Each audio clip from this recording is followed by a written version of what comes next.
Ian Atkinson. I'm the CEO of Nursery and Garden Industry Queensland, which is the organisation that represents the professional nursery industry in Queensland. I think the day's gone quite well.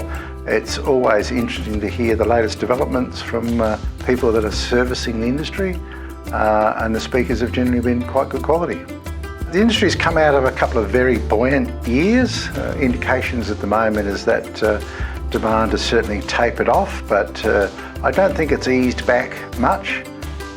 Nationally, we seem to be doing a reasonable job of holding on to the new gardeners that came on board during COVID, and if we can keep doing that, then I think we've got a very positive future. But I think days like today are quite important. Over the years, we've had field days run by programs that NGIQ's run, or programs run in other ways. This is just a slightly different version of that in terms of it has a focus particularly on the suppliers and what they're doing.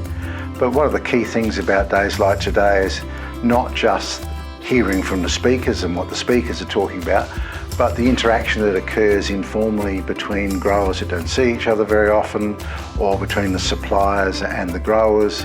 And that exchange of information that occurs informally is just as important for a day like today.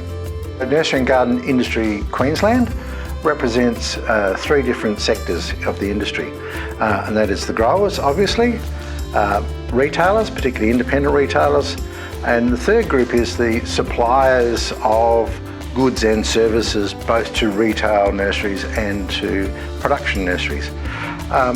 And so one of the benefits of being involved with NGIQ is you get the networking opportunities, but also you have us lobbying with government in regards to the industry. For instance, one of the big pushes the last couple of years is to remind state government that we are an agricultural industry and that we're valued $1 billion here in Queensland now, and we're a very large employer. And we need to get that into government's mind so that when they're making decisions, they're not thinking about us in terms of being some sort of cottage industry. So that's one of the key things that NGIQ does.